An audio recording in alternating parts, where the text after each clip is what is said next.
Hello, everyone. Today we are sitting down to play 12 continuous hours of Dungeons & Dragons for a very good cause. We were approached by the Make-A-Wish Foundation. We have a long-standing relationship with them to try and fundraise and raise a bit of money for a good cause. We've been able to secure some fantastic sponsors up to this point that have lended their hand to it.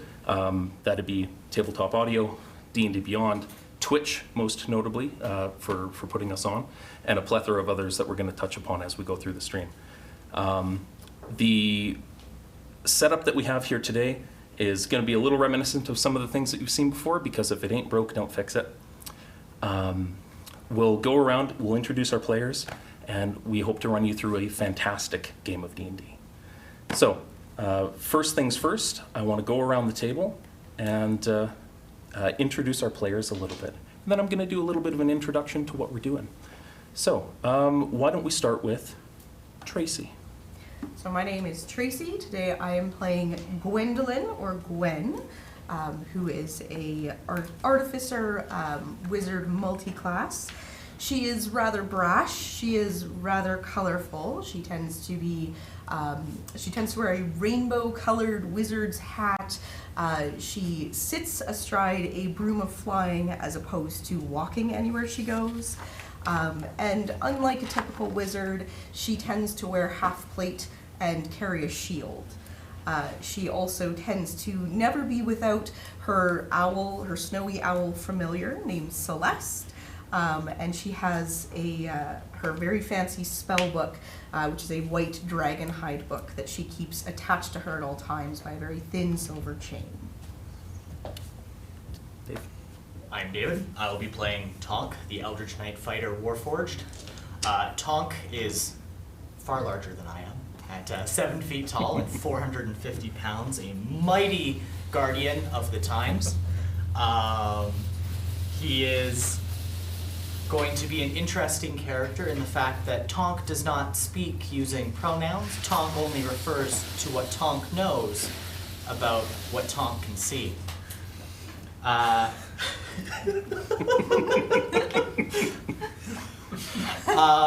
Carved into the forearms of Tonk will be very noticeable runes that will glow with his arcane as the day goes throughout, and Tonk will be there to protect those that he's aligned himself with. Excellent. Awesome. My name is Tyler, and I will be playing Renlin, the half-Eladrin who has been unfortunately stranded on this world due to some unforeseen circumstances. He spends his time trying to chart the stars to find his way back to the Feywild, finding out when his city will phase back into this world. I am a druid cleric, specifically the Circle of the Stars druid and Twilight cleric. I'm all about that sky and everything related to it. I was a friend of the king's that I had met while I was traveling throughout this world, and I've come across this party after coming back and discovering that this land that I once knew as a prosperous place was now very not so prosperous. And I'll go through all of the details on that after. My character is a very calm character who acts as a peacekeeper, but he is also ready to sling spells at a moment's notice and destroy those that are not willing to listen and keep the peace. He has a form of vertigo that is a mix of his Autumn Eladrin heritage and his human heritage, which kind of leaves red markings that kind of spread throughout his skin, which is an interesting look for some people because he comes off as human to most, unless, of course, you are an elf. Hi, I'm Lambo. I'm going to be playing as a half-man, half-lamb. You guys can probably imagine what that would look like. He's got a well-worn black muscle shirt, rugged trousers. He's a artificer artillerist, so he's got a nice large shotgun that's strapped to his backpack. He's a formerly decorated artillerist from working with the kingdom as part of the elite subjugation unit, and the party of adventurers has decided to call on him to assist them with their quest. Other than that, he's an expert climber, and he's obsessed with cramming anything useful at all into his backpack that he can hopefully use. Indeed. Hi, I'm Melissa, and I will be playing Vistra Rune Carver, a mountain dwarf monk. Vistra wears burgundy tunic and leggings, brown strappy sandals, and has brown hair with a side shave, very Ashley Birch, but as a dwarf. She wears a blue scaled belt at her waist and a silver pendant of a cat face with a green gem on it on her neck. Vistra is a Way of Mercy monk and will don a fox mask when in battle. She is a monk, but she is also a dwarf. Therefore, she carries an axe and wields it two-handed while roundhouse kicking for her monk abilities in the shins and the bits. Excellent. At the campfire at night, you will find Vistra meditating and brewing potions for the coming days. Little known fact about Vistra, in her isolation, she did attempt to take up knitting to forget her woes. Unfortunately, she probably should have used her dexterity to take up dancing if the raggedy knit blue pouch she holds her rations in is any indication. I love it. Greg. Hi, I'm Greg. I'm playing Gunter Rybred today, who is a human fighter. His subclass is Purple Dragon Knight. Excellent. Yeah, and you can tell that he's a Purple Dragon Knight because he has brilliant metallic purple armor on at all times, full plate. He also wears a Santa hat, and the Santa hat actually has a fun little ability that to strangers makes him look like just a weary old man in a cloak covering his face. The only thing that really gives him away is a clanging when he walks, because you can hear the plate underneath. Anyways, he was formerly a infantryman soldier in Foreign King's army to the west, and once the big bad evil guy invaded, he was exiled from his kingdom, his unit was destroyed, all his family and friends were gone, so now he's an adventurer and hoping to try to take back his homeland. Little known fact about him, his favorite part of the journey so far has been just trying all the different foods of all the different cultures that he encounters. So if you have any special food you want Gunter to try, he will try it, and hopefully it's better than rye bread. I love it. Bread. So, we are taking donations on Twitch today through Tiltify. And the donations that we get will directly impact the game that we're playing today. We have a number of milestones set, up to and including if we hit a certain amount, the players can be granted immediately a short rest, or later on, immediately a long rest. They may be able to draw from the deck of magic items that we have here at the table. When a certain donation number comes in, and it's all on Tiltify and will be seen in the Twitch stream, I'll deal out 3 magic item cards from an uncommon, rare, or legendary deck, put them out in front of you, and you guys can debate which one you want to take. For the uncommon ones, if there's a potion that shows up, you just take it, and we'll dole you out another one. That being said, we also have 2 very nice wooden bowls here that have some D6s and D20s in it. These D20s can be used for advantage or disadvantage for any of the players at any time. On your turn, you can take all of them, but you're going to empty the pool. Our donors can refill that pool and fill it up and keep it going. Likewise with the D6s, you can add it to damage rolls or healing rolls that you do. And again, you could blow it all in one turn or spread it out a little bit. There's also a donation option to grant me a D20 to use against the players. So if you'd like, we're max of 3 on that at any one time. I'll try and be kind and not, straight up murder you, blood for the blood god, or anything like that. But yeah, we'll, if you want to donate to that, I'll see on the donation roster, and I'll add it to my list, and I'll do my best. So, our story takes place in the Golden Kingdom of Naylor. Beloved expanse rich in flora and fauna alike, with gold and wheat fields providing welcoming and a carefree existence to every denizen of every creed. To many, this place is heralded as the pinnacle of progress, until the fields burned in a single day. The capital fell in the span of a breath, and the king was brought low before his subjects by a powerful floating figure shrouded in dark mist. The days and weeks that followed saw the once lush kingdom forever transformed from a land of plenty to a desolate plain. The castle is now nothing more than ruins. In its place stands a tall, dark citadel that looms over the city full of vile creatures. The last remnants of the once golden kingdom of Naelor huddle in the caves and catacombs that dot the countryside, desperately avoiding the attention of their new inhabitants of their land. And all seemed hopeless, until news carried on the wind spoke of a chance, maybe even hope. The whereabouts of the lost princess had become known. Thought to have been killed when the castle fell, she's instead a prisoner held by one of the powerful lieutenants of the land's new dread steward. We find our cast brought together today by these hidden remnants. Once heralded as heroes in their own right, their reputations precede them. We have a disgraced captain of the Royal Guard, a guilt-ridden court mage, a sworn protector who was never given the chance, and a trusted friend of the former king. Aided by other members of the fallen kingdom along the way, these heroes will endeavor to once again bring back light to this withered place. You find yourselves in what is collectively known as the Hills, the Taloran Hills, underground, with a spattering of all manners of races and peoples, the remnants of this kingdom, primarily dwarf in the makeup, given the kingdom that we have here. Uno momento. I got a soundboard. There we go. As you guys gather together, some of you have been here several months. You have an intimate knowledge of yourselves. Looks good.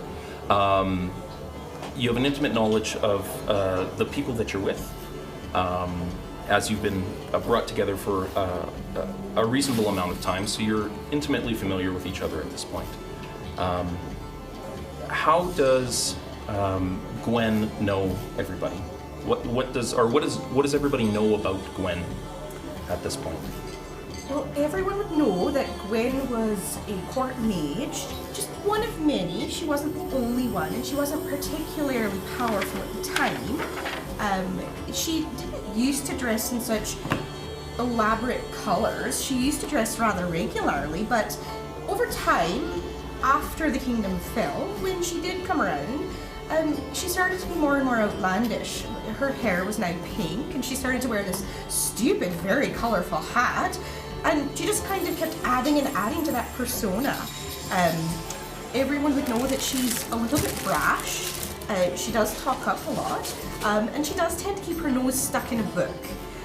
Vistra would probably know her quite well because I believe they were both there on that fateful day. And both of them left, I believe, with the same sort of feeling of guilt and inability. And what people may not know about Gwen, she really doesn't like the color pink at all. It's just one of those things. It's just happened, and now she just can't get away from it. I love it. What about other interactions? Like Renlin, you've found yourself in this place, and it's changed drastically from the last time that you were here. And you show up, and essentially, what the F is going on? What's his take on all of this? Well, the first problem was that being good friends with the king, when you arrive expecting to see a great friend and you're so excited to roam the countryside with him and give him a break from his duties, and then you arrive and everything is gone. As someone who's lost quite a bit of my time with family and other such things, appearing in a land that you think is friendly to you and there's all of a sudden nothing left, leaves you feeling lost and not hurt, but worried for the future, because if this happens here, it can happen everywhere else. Indeed. And I think even though I've been told that the king is gone, I still have this bit of hope that he is still somewhere out there, that I will see him before I see him in the afterlife. But well, they may know of me just from seeing me around the castle. I do know of all of them, from the king talking quite highly of his guard. Mm-hmm.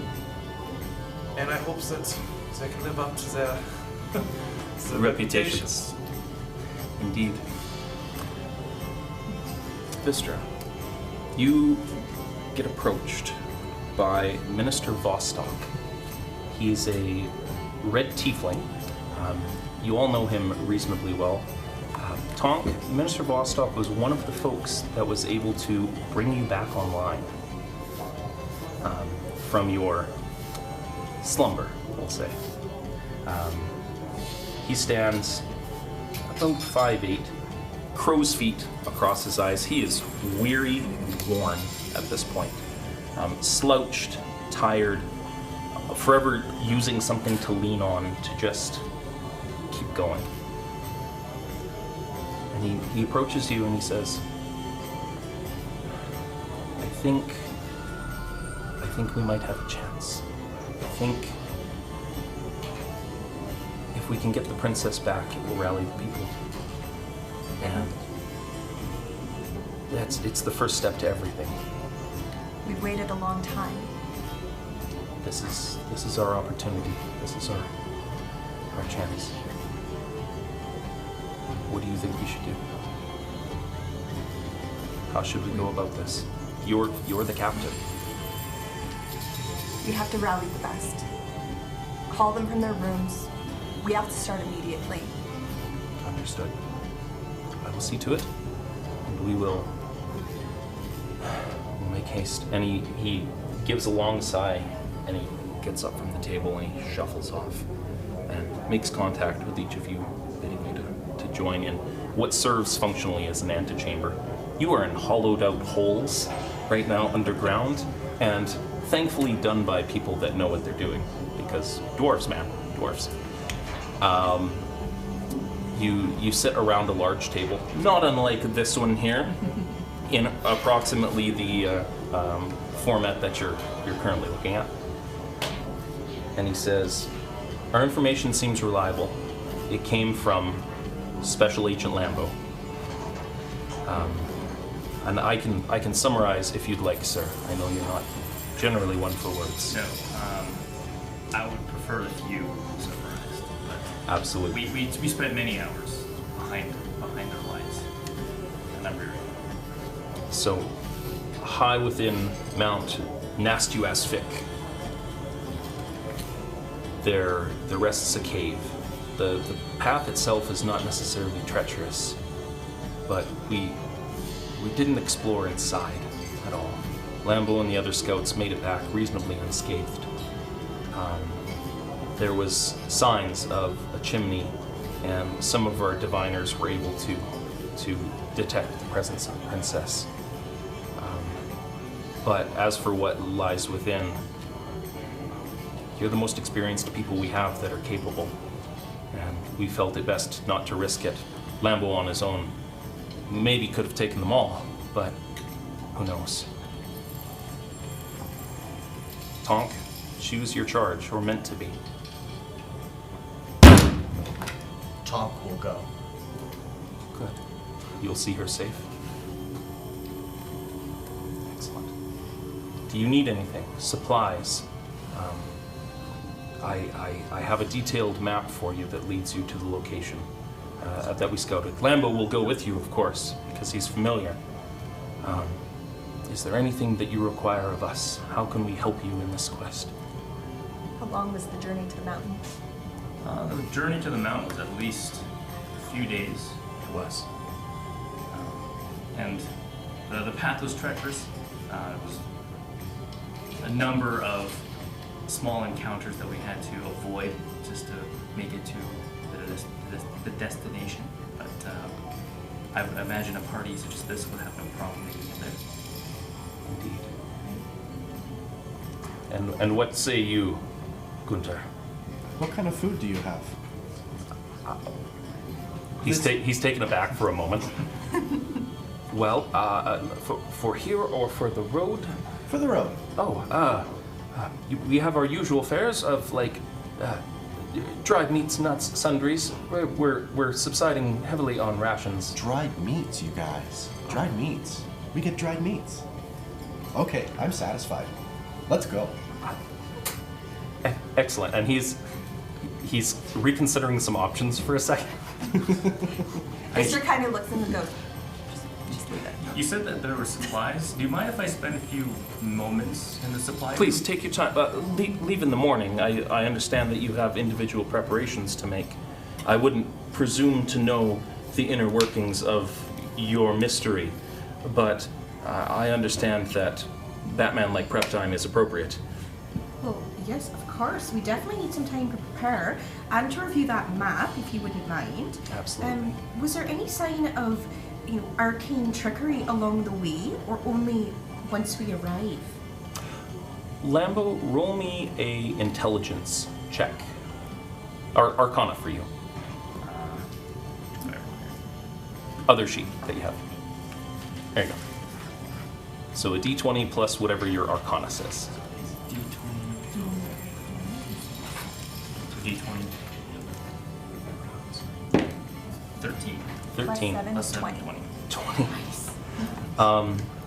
You, along the way, no. There was no signs of any, mysticism at all. The cave, however, you saw signs of spent components. Just that most people wouldn't notice, but you're Lambo. You've got a keen eye for these things. You're a one-man army.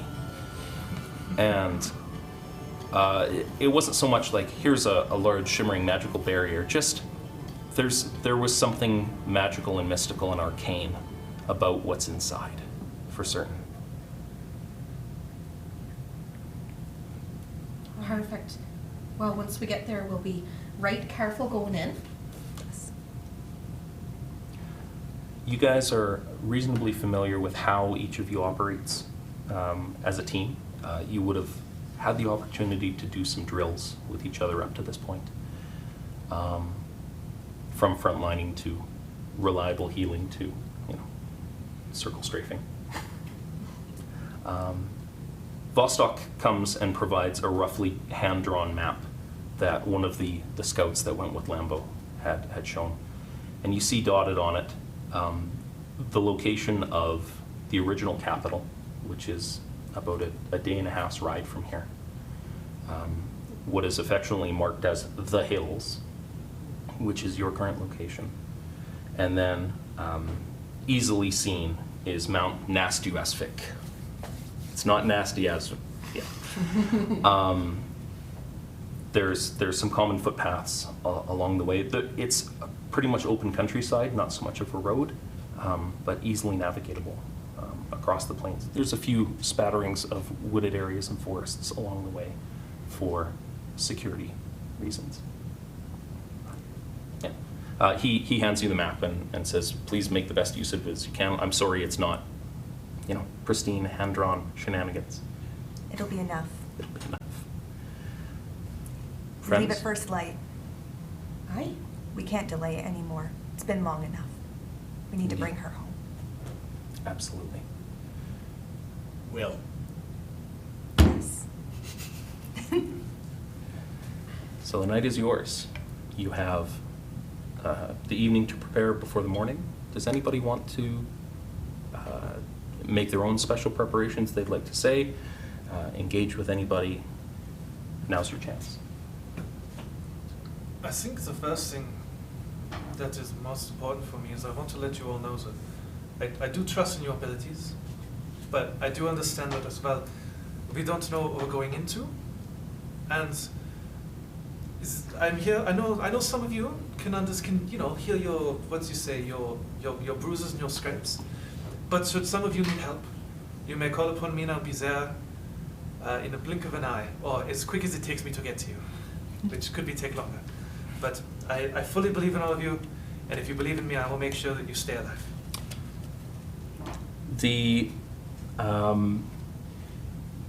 Somebody from the camp, somebody that you met before, his name is Barnoldswick. He's one of the capable adventurers. He comes up and he says, friends, it's going to be dangerous and deadly, and you're going to need this rare magic item. Somebody donated $500 to the stream, so I'm going to shuffle some cards. fantastic. It was our good friend Brofar. Yeah. So we've got 1, 2, 3. What do we have here? We have a manual of gainful exercise, which will permanently increase your strength score by +2. We have a manual of bodily health, which will permanently increase your constitution for +2. And we have a manual of this will be really, really hard to use for this. I'll throw down that. It is a candle of invocation. You guys get to pick the one of those 3 that you think is going to be the most useful for you Who has in this journey. the lowest health? You do, Oh. if I recall correctly. What is Renlin's health? It's a hearty, like, not great. 38. Oh, okay, I'm actually lower than you. I'm 34. Oh. Okay. I'm That's 38 those as wizard well. Yeah, we're levels. also 38. I have pretty high HP, but I'm okay if you guys want to take the Constitution one. Mhm. I think that would. Yeah. Yeah. Yeah. Wizard needs a... Wizard needs I that. can Wizard needs help. teleport, so you should...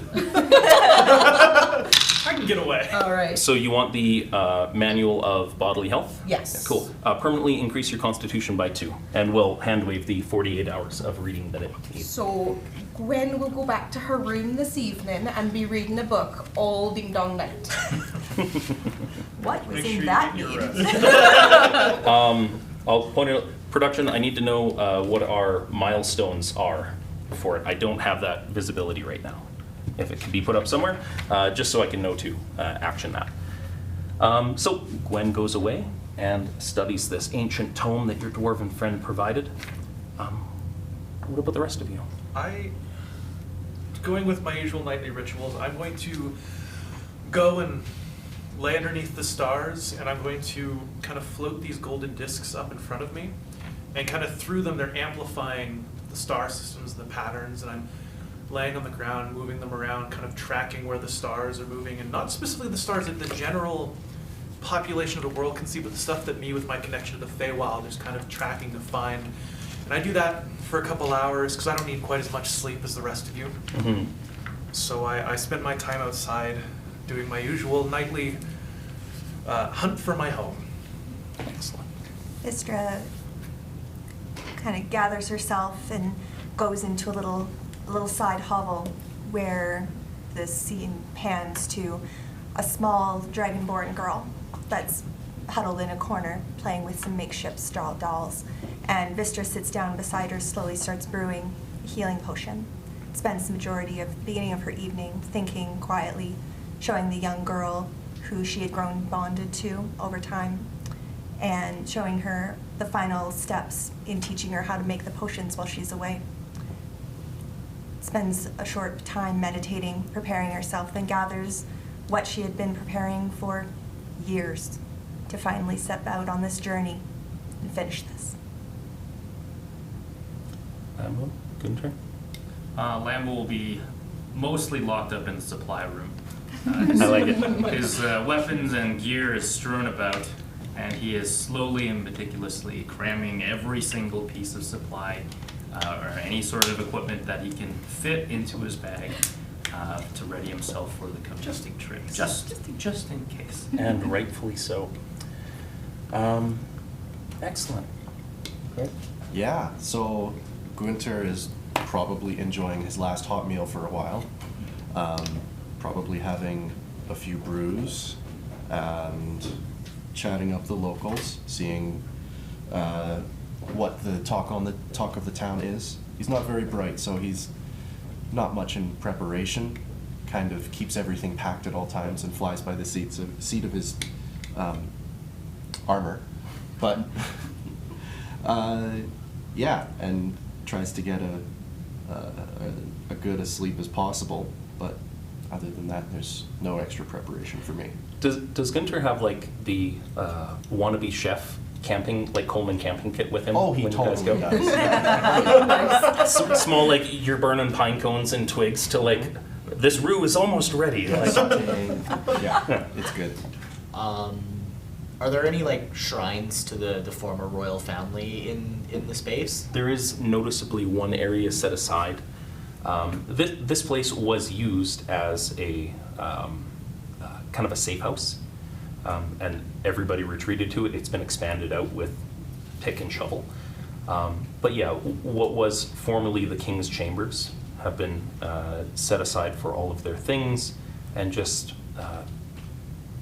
there wasn't so much like artwork and pictures that were salvaged when everything fell, but there are a handful of like bromides and things that are set aside for it. Anything of the princess? There is. Okay. It's about this big, and it depicts her when she was probably 8 years old. The time that you would have spent with her, she would have been probably between 10 and 13 was the time that you spent with her before going into your slumber and approaching your final upgrades to have a fully formed Warforged body. The time that she knew you, you were essentially the size of Abu the monkey, right? Like just you were a head and you had some mobility and maybe you were on a skateboard or something like that. And so she remembers Tonk fondly, and your language kind of played right into with her mentality at the time. She may not recognize your physicality upon seeing you, but would certainly recognize your voice. Okay. Yeah. For the artifact of the princess, Tonk's going to place his hand gently in front of it and enter his sentry's rest in that position. Absolutely. The bromide depicts a ruddy-skinned girl with dark red braids.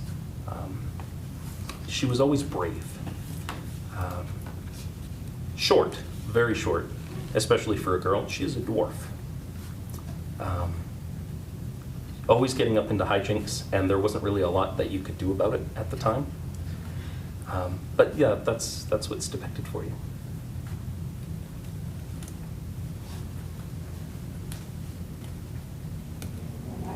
So, Melva, or sorry, Vistra, the night goes well, and your concoction is ready by the morning. You can add another healing potion to your inventory to spread out amongst everybody. And you gather your supplies. You find Lambo snoring in the supply room with a bulging sack. And he's like, I got all of this stuff. Oh yeah. Vistra comes in and just like nudges his foot and says, "You gotta leave a couple so they can survive till we get back, you know." All right, I'll be back. Gunter is a clang of pots and pans amongst a clang of armor. Yep. He almost sounds like Tonk when Tonk walks, because Tonk sounds like Tonk, Tonk, Tonk, Tonk, Tonk, Tonk. I don't know if that's the sound that your body makes or if that's the sound your mouth makes when you walk. I want it to be both. I'm here for that. Tonk is unsure which it is either. Okay. It's so ingrained at this point that it's just a physicality thing.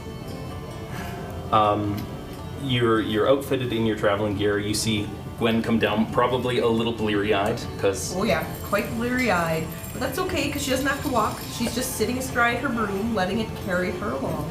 And that's 5 more to your maximum hit points as well? I got it. Perfect. Does your owl live in the pocket dimension most of the time, or does Most she of the like time. hang out on the front of the broom, just being like, "Hey guys"? Pardon me. No, most of the time she's just in her pocket dimension. I bring her out when she's needed for assistance. What does that look like for you? Is it a like you take off the hat and she comes out like a stage magician? No, or? it's very much just like a Excellent. just a snap of the fingers and there she is. Tonk. Well, all of you would know this. The princess's name is Minerva Van Bryn. The former king was King Belgos Van Bryn. It's not been an old dynasty up to this point, maybe 3 generations. It was more of a happenstance where King Belgos' ancestor was the most appropriate person at the time in a crisis to stand up and take control. And not in a malicious way, just, yeah, certainly he didn't want it, and he was the right person because he didn't. So as you gather your things, and you set out on the road, crawling through the hills. Gwen has the most agreeable time of it because, you know, you're not walking. There aren't horses to spare at this point. The primary bulk of the forces is off to the east, trying to raise an army and train recruits, and most of the livestock resources have gone towards that. So with what you can carry on your back and your bulging bag of holding backpack, if there could ever be a bag of holding that is just too full, it's Lambo's. You bid your goodbyes to the other folks that have come to see you off, other capable adventurers that you've worked with before. And you set off on the road. A day in, Lambo, can you roll me a survival check, please? It is reasonable that you are kind of leading the way on this. Okay. What do you do? It's a d20 plus where it says survival. Are we aware that he is looking for a path? Could I cast guidance on him? You absolutely could. Please add a 4-sided die to your roll as well. The triangle one, yeah. 18 and 4. So 22 plus yours. A lot. A lot. So Lambo, Those are good dice. I feel like he's got like a cigar hanging out of his mouth, and he's just like, I know these hills. And it is brisk. The pace is almost uncomfortable because he's into it. Like, especially for the more, most of you are reasonably martial, and Gwen's on a broom. So, Renlin, you're probably the only one that's like... I'm actually walking up beside him. Cool. I traveled the last 7 years straight. That's fair. You are an ultra marathoner. We've got this. The pace is brutal, but Lambo leads you the better part of a day and a half on that in a day. Yeah. There are denizens in the countryside, creatures that roam the hills. Vista would And- have her head on like a swivel going around as we're making our way. I'm gonna win. There's going to be a lot of that. Are we walking I'm not fast? sorry. Are there? That's should up to I you. roll to see if there's any faces past as we're walking? I love it. Largely keeping distance from any of these creatures that move and live in the areas, because you have business to attend to, and time is short. Lambo leads you to an outcropping of trees, suitable security, proper defensive measures, lots of trees that are capable of climbing, flat ground for tents. That's I have ladders for those. You don't have to actually climb. Okay. Ladders in the bag hold. Got it. Collapsible poles, 7 of them. Like, got her covered. Perfect. You settle down for the first night, and this will work eventually. There we go. You settle down for the first night, sitting amongst a small fire, smokeless, dug down into a small hole, because Lambo knows what's up. Melva, if you have your supplies with you, you've got about an 8-hour period if you wanted to do some brewing as well. Yeah. If that was something that you had chosen. And Chance I get. you settle down for a night's rest. Are any of us taking the watch, or how are we doing this? I definitely suggest that we do so. I mean, we're not really... As great as this place is, it's still sort of exposed. I'd be happy to have Celeste take a look around. That's it. Yes. Seems like a great idea. And if we do the turns thing, I should probably go first. I don't need it for late hours, so if you can give me 4 hours, I can do either the rest of the night, or if they can swap other people in. I'm fairly adept at this. Sleep. Tonk watch. That's a very good point, actually, yes. Well, I still don't need it for, so we can talk later.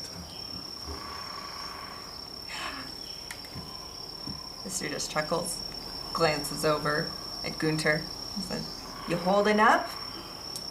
Honestly, I kind of want to go hunting right now. See if I can get a little squab or maybe a squirrel.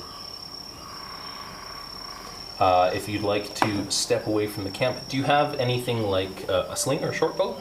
I have a crossbow, a light crossbow. Even better. There you go. Roll me a survival check. Let's see how you do. 13. You know what? You step away. Wildlife is plentiful out here, and you come across a couple grouse nesting in trees that are like, I could make that. I could do it. Yeah. And because it's a crossbow and it does make a sizable amount of noise, you're gonna get one shot Okay. at one of them to spook the others off. Roll me an attack roll. You're aiming for a 10. Oh yeah. Grouse are dumb.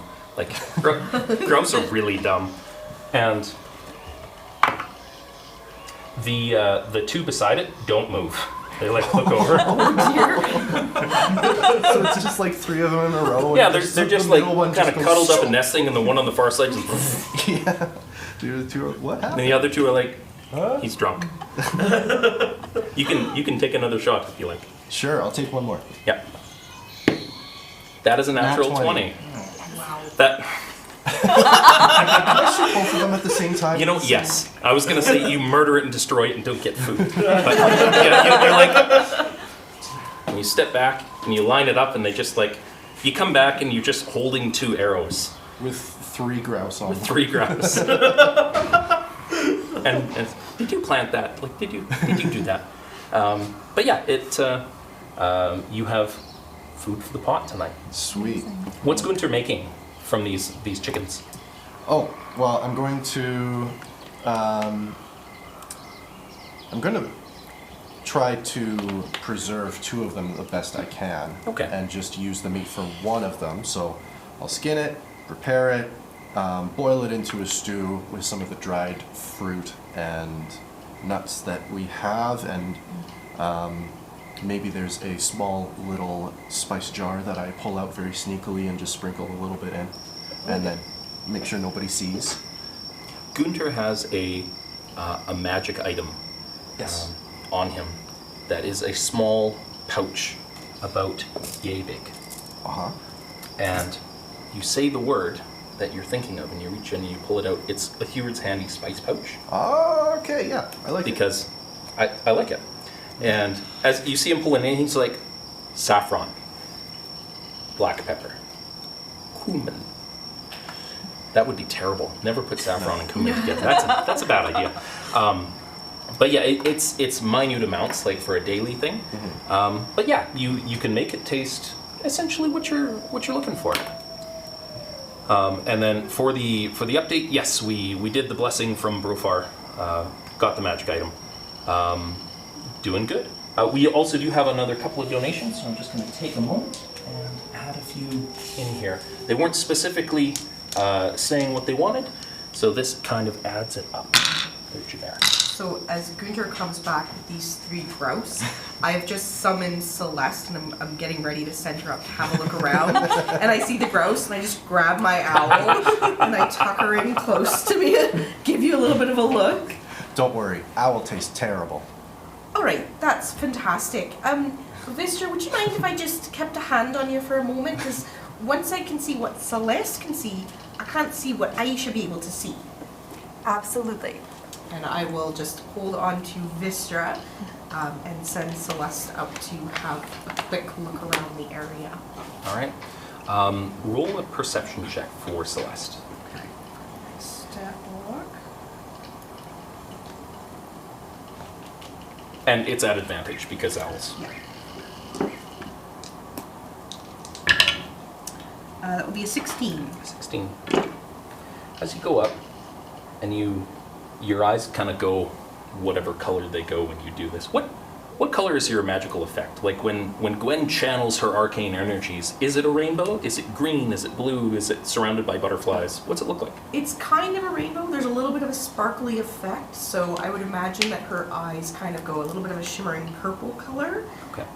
But you kind of sighs when it happens. Like, yeah. I like it.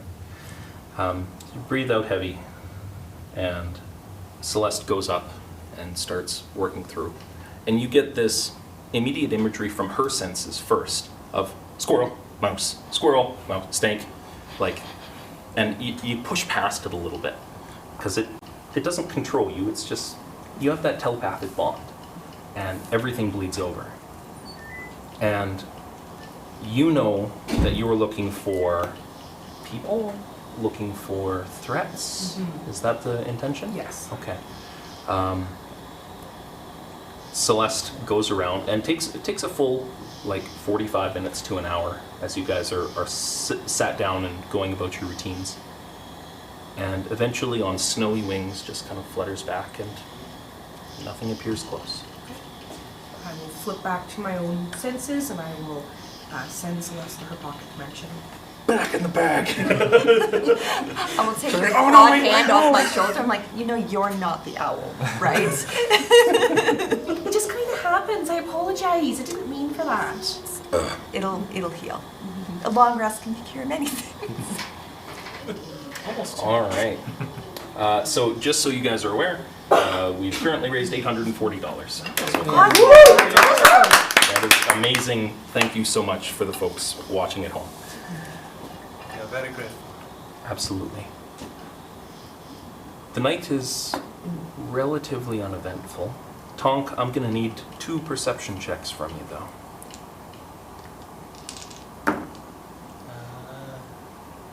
That's settled. Took a while. Yeah. A 16 and a 15. Okay. There are a couple of times in the night you see rodents coming forward and going directly for Lambo's bag, and you're like,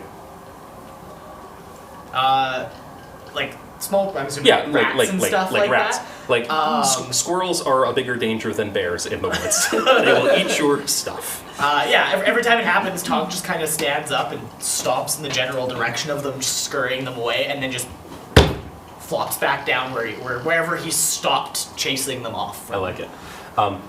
It disturbs everybody a little bit throughout the night because every once in a while it's just like Tonk, chonk. And as morning comes and you guys awaken from your rests, Renlin, you significantly earlier than everybody else. What does Renlin do in those extra 4 hours he has to himself? So typically, what Brennan will do is he will, when it's before the stars are really at their brightest, he will usually be awake, or he might do part of his meditation. But once he's finished what he's needed to do and he moves to his sleep, any other time is spent kind of moving around and kind of working on his druid craft. Druid craft here is a little bit different than what it happens up in the Feywild for him. So it's kind of experimenting with how things work and grow, and kind of what he can do, because when he first arrived, the magic he had taught was a little bit different the way it worked here. Yeah. And even though through all these years there's always new things he's learning about himself. So it's kind of that. So he'll see an animal and he'll speak with it. And he'll kind of try and find ways to connect it to what's happening, because for him, when he sees animals and he makes friends with them, they begin to shimmer with the stars as well, and it's kind of his way of connecting with the way that things move, with their migratory patterns and other things like that. So he's mostly just spending his time interacting with the environment around him. Tuning in. Exactly. I like that idea that some of the things that you learned are different here, like, oh yeah, no, you just cast a fire. Oh god, fireballs here are really big. Yeah. I love it. Campfire explosions. Well, not quite that, but yeah. Lambo, you slumber away undisturbed by the tonk, chonk, chonk, chonk, chonk. And as you guys rouse in the morning, you see Tonk sitting there. Maybe, like, facial expressions, Tonk's got 2 eyes, right? 2 eyes. Yeah. And a fairly expressionless the rest of Yeah. And if you could see, like, a look of concession on his face where he's like, this is fine, I guess, as you see, like, a rat sitting on his, or a mouse sitting on his shoulder that's just like, fine, you don't want me to have the bag? I'll just hang out with you. How's it going? How's it going? How's it going? How's it going? And it harmless, it scuttles away as soon as you rouse to move, but it's an interesting scene nonetheless. So, gathering your things, moving forward, you approach the mountain pass that Lambo takes you to. That was a really high survival roll. I'm not going to make you roll again. You're good. You remember the way you came back a couple weeks ago. In the morning, Vistra would just take stock of everyone and be like, everyone has a potion on them, right? You prepared appropriately for the day, for the trip? Everybody should have 2 healing potions in their inventory unless otherwise stated that you have more. If not, write it down. Let it be known that if you're ever running low, you should tap me on the shoulder. Tonk's gonna tap you on the shoulder and go, how low? Low. 0 low. 1 low? Tonk 2. 2 okay. That's great. Kind of You're great. look at Tonk and go, Gwendolyn too also? I can also heal a little bit, so I'll be alright. And I just look at my bag. It's in there somewhere. So Lambo's bag is kind of unique in that you put your hand into it and you think about the thing you want and it appears in your hand. But when you look into it, it's like staring into the void. You're like, oh. Tonk is maturity level 3.5 years old. About that, yeah. Elmo. Yeah. All right. Yeah. If you use one, I'll just give you another. So what happens if we tickle you? You might not want to find out. What's that South Park bit? Stop touching me, Elmo. He's like, how you doing, Tom? Following the lead, Lambo's lead, you start getting into the craggy hills and getting into the mountains. The wind is cold and bitter as you approach, and before you see a wide cave entrance. Lambo just got you here. There are noticeably no white rabbits hanging out outside this cave entrance that will rip you to shreds, Monty Python style. There is ancient architecture dotting the landscape all over the place as you go. Perfectly spherical towers with square entranceways and things like that, windows and doors. That is far beyond anything that you guys have ever experienced in your lives. Something far ancient, remnant of an older civilization. Is anybody proficient in history? Only about stonework. Only about stonework. Cool. Add double your proficiency bonus to a history check, and you can as well. Oh. Rolling. 14. 14. 17. 17. The stonework is interesting. This was never really Vistra. I will get this eventually. You will get it. Yeah. We're here for 12 We hours. changed character names partway through building. Building was never really her cup of tea, so to speak. Yeah. But you're like, it's old. It's not from anything within the last 500 years. I can see where it leads into other things, but it's not so much a historical sort of I deal. don't read even about stone, so. Yeah. Gwen, however, I read. these are remnants of a place known as the Kingdom of Man, M-A-N-N. It was a former civilization of this land long ago. Between magic and turmoil, and there now suddenly being a mountain here, most of this was buried away, laid to waste by the dark paladin Udoroth. He conquered the kingdoms of man, and with blazing heavy metal playing in the background by all of his bards, he led his armies into the circles of hell and took one over for himself. That was the thing. Occasionally you find remnants of technology from this place that come up as artifacts, and people would sometimes bring it to different arcanists to say, is it a magic wand? It's like, no, it's a gun. Yeah. Most of Lambo's tinkerings and things are from that age. it's not something that's completely inaccessible to the world, but it's certainly rare. You know, only rich people have jets, that sort of deal. Yeah. Might as well be magic. I would just share that brief knowledge with the party. Just a reminder that this is from that kingdom of man, and so you just might want to be a little bit cautious going around here. Also, if you don't mind, if we could take maybe like 10 minutes, I wouldn't mind keeping my eyes peeled for anything of a magical nature. It'd just take me a little bit of time to go ahead and set up that ritual. It's an excellent idea. Do it.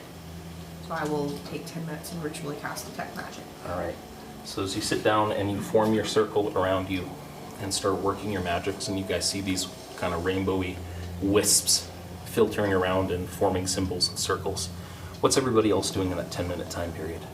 You're a good distance away from the cave entrance, but you have good visibility, and the hills going back beyond it seem to sprawl up. Gunter starts picking up rocks and smelling them. Checking for pot rocks? That's how he detects magic. He's not very good at it. I love it.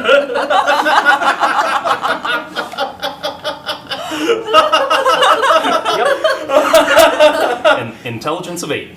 Fighter, intelligence of 8. I love it. I love it. I'm here for this. We are on board. Doesn't smell magic. Lambo, you want to roll me a survival check? 17. 17. Plus whatever is on your... Shoot, where's it? It's right here.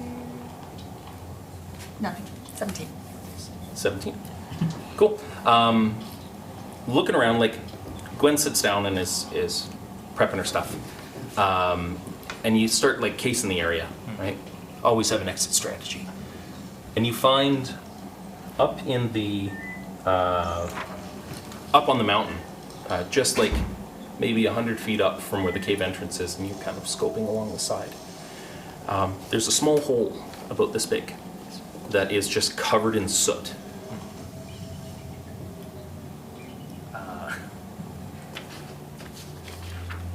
So I find a space covered in soot. Yeah, so And- cave entrance is here, and as you like check up into the mountain and the rocks above, you find a small hole in the rock that seems to go down, and it's just covered in black soot.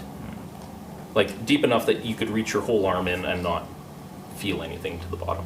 I think I can yank a rod out of my bag and see if I can kind of Plummet. plummet and see what's. Yeah. You have, I believe, 2 or 3 10-foot poles, and with making quick work, with a little bit of your twine and string and tinkering tools, put them together and you start plumb rodding down, and you get all the way to the bottom and you've run out of rod, and you start hoisting it back up and it's just black.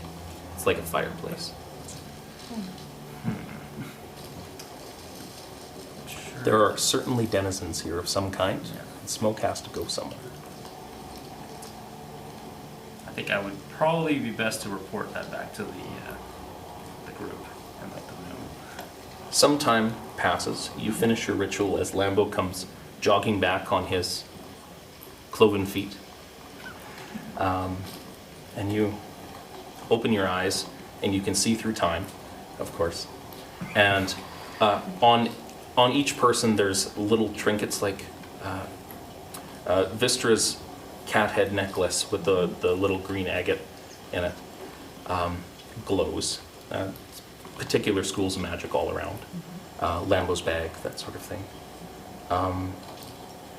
30-foot range on detect magic, so you're gonna have to get really close depending on what you're looking at. Lambo, you've been down close to the entrance. That's how you picked up some stuff before. What do you want to do? Well, I'm just looking around at the party. Are we going in? Are we going around? This will last about 10 minutes, but I've got to be relatively close if I'm going to be able to detect anything. So I'd like us to move pretty soon. If you're under somewhat of a time constraint, not from you, but in some general state of things, it might not sound like the best, but if we waste an hour looking outside trying to find somewhere to go in, they might hear us, they might prepare, they might do something. So I kind of feel we just go in. Right. Tonk's going to extend his left hand, snap it closed, and his hammer's going to form in it. And he's going to fold out his shield and go, ready. She's gonna grab her axe. Try and be quiet. So you're ready to commit a B&E and then probably a murder. We've got this. We've got this. Just understand that Excellent. We are not here to just go murder. there are certain things that we, if we get there and they're like happy little gnomes, we probably shouldn't shotgun. Did not run. but that being said, if we are attacked, then you do your thing. But I do not want any casualties that are not necessary. Well, of course. I'm not particularly quiet. I'm not so worried about you. You worried about me? No, not worried about you. Oh, not worried about Most me. is these two. Aye. Yeah, for sure. Since he is gun-ho and he is gung-ho. So I love it. Twitch donation. Gwen, what's that accent? That accent is just whatever I came up with before we started the stream. I don't really know. There you go, Jonia. That's where that if accent you were is. to take a place in the world, I would say I don't want to insult the people of multiple nations at once, but I'm going for somewhere in between like your Irish or your Scottish, and it's just going to fluctuate for 12 hours straight. There is no distinctive regionality in the realm of Naylor. He's going to go from German to French at some point because his tongue's going to get tired. And that's Pretty fine. much. People sound how they sound. and now that you know German, it does not mean you can't donate to find out again. So, going in, guns not necessarily ablazing? Yeah, All right. quietly. I would like to take in my surroundings and ensure that we aren't being watched, that there isn't somebody hiding in the trees outside the cave waiting to Roll a ambush us. perception check. 16. 16. That's still not bad. You give a quick scan and aided by Lambo's scan of the area before, you're fairly confident. You don't see any signs of the glint of metal or the movement against what should naturally be moving. No straight lines against the breakup that is nature. There are very few straight lines in nature in most places. That sort of thing. Blinds. You feel reasonably confident that nobody's got a beat on you right now, based on that. Well, let's go in. And we are at the daytime still? You are, yeah. You're approaching about midday at this point. You've got 10 minutes on your spell. We'll say that it finished just as you're coming in, and Gwen is concentrating on it currently. All right. Are any of you particularly quiet? Did you want to go maybe a little bit ahead of, Yeah. Tonk over here? I'll walk with Tonk. I'm also very loud. I would love to walk ahead of Tom. Gwen, you will still need to make perception checks even though your Yes. feet aren't touching the ground because you might, I don't know, cough and poop yourself while you're riding. I don't know. It's going to make noise. Of course. All right. Can I pass without a trace on us? You absolutely can. Okay. So, what does that look like as you lay it down on everybody? I will tell you as soon as it lets me load it here. We are having trouble. It's not showing on my screen. I will tell you. So, basically, a veil of shadow kind of radiates out from me, and it cloaks everyone within the duration, which is about up to an hour concentration.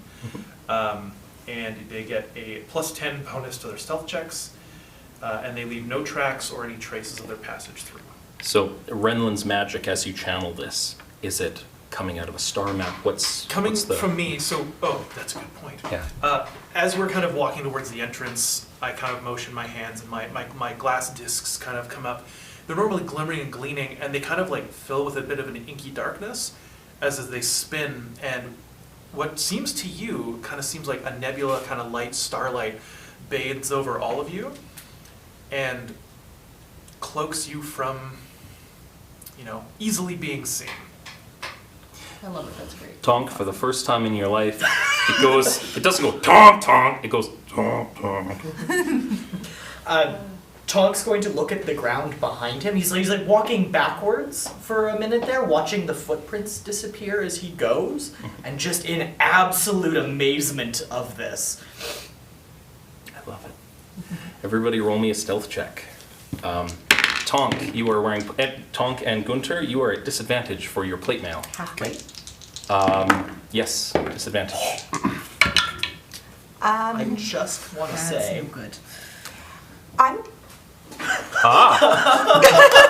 Yep. If you'd like to burn some dice from your pool to roll at advantage and cancel out your disadvantage, I'll let you roll again. Okay. What could was you hand me a dice? what was the bonus to stealth from that 10. spell? 10. So just roll one 10. more again. Yeah, just roll one On more top and of your take other what you bonus. roll here. 28. 28. That's amazing. 28. Nice. Excellent. Lambo? I only rolled a 10. So 20 total. 20. Yeah. Oh, Plus your Oh, dexterity. yeah. With my bonus, Plus 15. 15.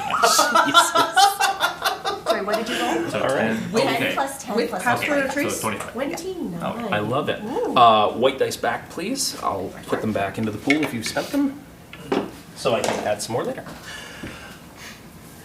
You creep your way in, and before you,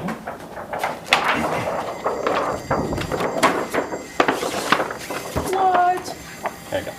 Where are we coming in from? Here? You guys are coming in from the bottom here. Just throw it. So we've got, I'm Can I assuming sit- can you put Tonk this in the and center, on Lambo top in of that, the please? front. Lambo's with me. I'm with you. Okay. Gwen will definitely be somewhere in the middle, preferably. Okay. I'm off to the side, kind of keeping you guys in your little. I'm good there in the back. So this is a large carved out area. Gwen, the ceilings are about max 60 feet Okay. for trying to get up. And if you're at that 60 feet, it is difficult to try and like move around Right. between all the stalactites. Because that's how I remember that. T's point down. We're here. It's a large carved out area. Passive perceptions being what they are for the group. There are spider webs everywhere. Like, it is lived in. Somebody lives here. And it is spiders. The spiders live here. Floating high in the middle of this large chamber, just a little ways off the ground, is a large crystalline-looking prison. There's a faint outline of a woman inside with flowing red hair. In a telepathic voice, you hear rattling around, "You must use love to free me." Hey, do you think that's the princess? Can I roll perception to see if it would be? Yeah. That is going to be a 24. 24. That certainly looks like a version of the princess. She is older than you remember, and Tonk has a concept of this. Like, people change. They get upgrades as they get older. Sometimes they get downgrades as they get older. Well, in the time since I've been reactivated, I would start to put the two and two together. Yeah. That people had changed. And people have explained that there was a period that It's, I was she's inactive. taller than you remember, with longer, same colored hair, but reasonable proximity or facsimile. Can I do an Arcana check? Sure. What are you keeping an eye out for? I'm looking to see if there's any noticeable, besides obviously the glowing prism. I'm looking to see if I can understand what the prism is Okay. specifically. Okay. Roll Arcana. That's a 12. 12. You're looking at it, and it's certainly floating, and it's spinning just a little bit. But as it spins, the character in the center stays relatively stationary. Natural things don't normally do that, but with the role you have, you're not like there are spell markers or anything like that. You're just like, this is some mojo. This is the thing. Possibly magic. Possibly not. Are you relaying this to anybody, or? I would say that out loud. That would be a very out loud statement. Tonk would just go, possibly magic. Okay. I'm going to kind of like push my cloak aside, and in my one hand, I'm just going to kind of clutch onto my moon sickle, which is not a popsicle like a moon. It is just a But can it be glimmering- though? Can it be? Moon It flavored is a popsicle. glimmering moonlit sickle, and I kind of as kind of hold that as just Yeah. like keeping it at the ready. All right, gotcha. I will begin to move forward on my broom, and I'd like to get within David, 30 can you- feet. If you would like. So 30 feet, you're going to be just within 30 feet and no Just closer? within 30 Yeah. feet, no closer. Yeah. Aye. Yeah. And I'll kind of look at the group as I'm moving forwards and hoping someone's coming with me. I'm coming with her. Thank you, Vistra. You get close, and the second that you see the prison, you're like, okay, so standard abjuration magic, probably some sort of repelling force, globe of invulnerability, something. But it's not magical. That's weird, it's not magical. And you see this green tendril shoot out from the crystal and take a swing at Gwen. Right. That's going to be a 17 to hit you. Oh, it hits my shield. It hits your shield. It's so not magic. Ah! As this green tendril hits the shield. And you see Gwen like kind of like wobble a little bit because the broom is like ah, as it cracks you in the back, and you hear coming from an area over by Lambo's side of the map, a deep voice as a man in thick black plate steps forward holding a crimson-colored spear, and he says, "We'll just let the harvester have you then. And I need you guys to roll me some initiative." Melissa, can you pull back the crystal for a second for me? Set this fella over into the corner, just over there. Yeah. Ignore the kind of black parts, they're just divots. If you jump into a black part of the map, you're down about 5 feet if you wanted to crouch and have some cover. And we have this thing so that crystal immediately changes shape and melts down from a rock-like substance to sickly green plant matter, Okay. and long tendrils flowing in and out of it. And you can see right at the base where it looked like it was floating, something transparent changes from a camouflage, and it was touching the ground the whole time. And it's got this open mouth that's just like Okay. and leans into you. As that happens, I kind of look to you and I go, gun ho!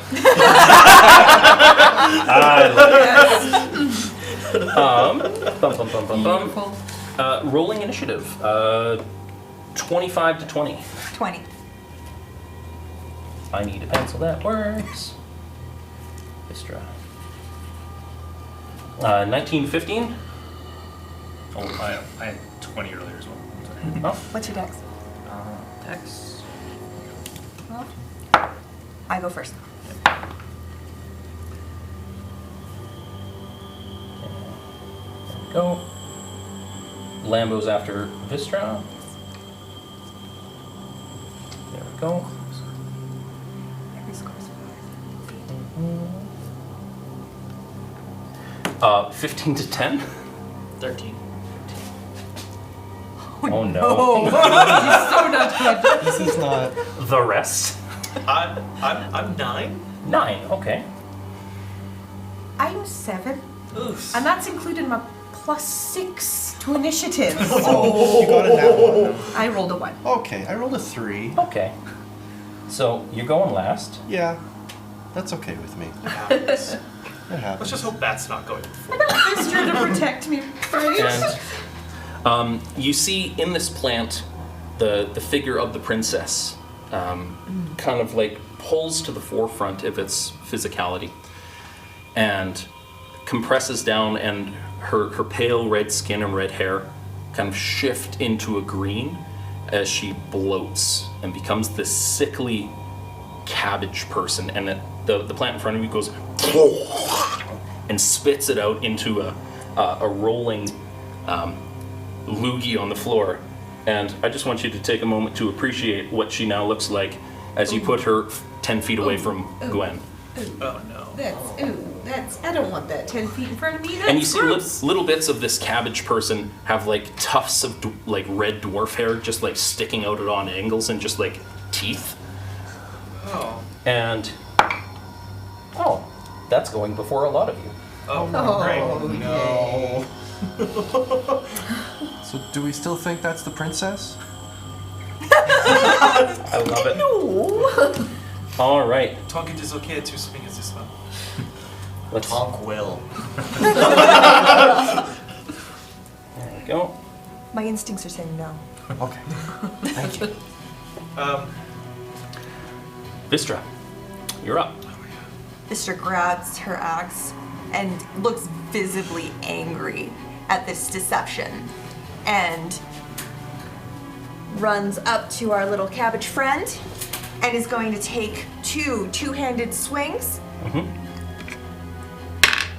First one is a 17 to hit. 17 hits. Okay, do you want me to do each individually or just, okay. Then, oh my gosh, I need what I need. First one is a 7, no, sorry, first roll. 7 slashing damage. Okay. Next. Seems reasonably effective. You cut into its. You're cutting open a cabbage, and parts of it are falling out, and some of those parts are red hair and teeth. 22 to hit. 22 hits. 12 points of slashing damage. Roundhouse kick. Bonus action attack. Are you Bonus flurry action. of blows or just? No, bonus, just regular bonus. Monk unarmed to kick it in its really ugly face All right. for 18. That absolutely hits. And that one's gonna do it's a 1. 5 points of bludgeoning damage. Okay. It's not looking well, and you see its head kind of turn, and where it was like just a maw of teeth and like my cabbage's face, it flips around, and you've got this like melting semblance of a little girl's face, and she's like, but whoa, and it flips back again to the monstrous face. Hand of harm. Cool. Roll it. Um, An extra D8 D- necrotic, D6, D8. D6 Yep. necrotic. 9. Cool. So,